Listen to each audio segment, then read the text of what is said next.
breaking it down so we can build it up. Trust has been a big topic of discussion and contemplation for myself over the past few years. It has infused and made its way into the majority of my conversations, from the breakdown of a marriage, to discussions with friends, to conversations in the workplace. Trust is a big word, monumental really, but we lack the vocabulary and the tools in our toolbox to take it apart and understand it fundamentally. We know when we have it, and we are painfully aware when we lose it. But when it comes to how we build it or unfortunately destroy it, we remain at a bit of a loss. Trust is a big word to throw around, especially in heated discussions. But what does it mean to us? What does it mean when we tell someone they have broken our trust? And is there a chance of rebuilding it? The answer is usually yes. But to do it, we need to take it apart and understand what we're saying when we talk about trust. We all long for connection and belonging. In fact, science has proven that we're hardwired for it. So where does trust come in? Trust is the bedrock. It's the foundation of all of our connections, and the base of our relationships are built on it. When we're clear what trust means, it makes for a solid foundation. When its definition is an esoteric concept, our foundations are shaky at best. We build and break trust in the small passing moments, the ones that seem almost insignificant or fleeting, the little things we do without giving much thought to them, or more importantly, the little things that we don't do. When we pass a friend who seems troubled or worried, and we don't engage because we're running late, or we're tired, or we've had a long day ourselves. When we break a commitment we've made to ourselves or to others, or when we make too many commitments and don't honor our own needs or the value of our time. These are all the little things we do on almost a daily basis, without giving them much thought, but each time we make withdrawals from our trust accounts. With each small withdrawal, our trust balance gets lower and lower, and then when the large events transpire, we can't recover. Dr. Brene Brown has a wonderful acronym for breaking down trust and what it means, and more importantly, how we build it or sometimes deplete it. The acronym is BRAVING, because when we trust, we are braving connection with others. B is for boundaries. We can only enter into trusting relationships when we respect others' boundaries and our own as well. R is for reliability. You do what you say you're going to do, and you show up when you say you're going to be there. A is accountability. You own your part and I own mine.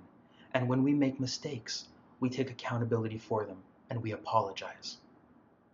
V, extremely important and often overlooked, the vault. What I say to you, you hold in confidence. It stays in the vault. That also means you don't share stories that aren't yours to share, meaning we don't gossip and try to build connection or shared meaning by making common enemies. I, for integrity. You do what's right instead of what's easy. You practice your values instead of professing them. You choose courage, you stand up, you speak out, you act, even when it's uncomfortable. N is for non-judgment. You can ask for help, and so can I, without being judged. We can be vulnerable and reach out for support when we need it in a judgment-free zone. Because it's hard to build trust with someone when we're never willing to ask for help or show vulnerability. None of us are superheroes, and when we can come to terms with that, we can let others in. G, finally, is for generosity. And when I say generosity, I mean generosity of spirit. When someone falters, I can make generous assumptions on their behalf. I can step out of the shitty story I'm telling myself and make a generous assumption of why they said what they may have said or why they weren't there when they said they would be. Because when I can step out of my story and make generous assumptions, I can make room for dialogue, but more importantly, I can make room for truth. These are the fundamentals of building trust.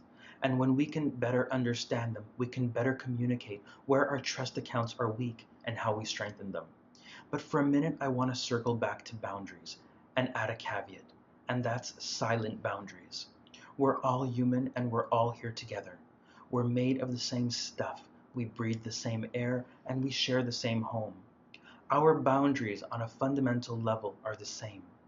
When we fail to respect fundamental values because people don't have the strength to profess them, we cross silent boundaries and we break trust.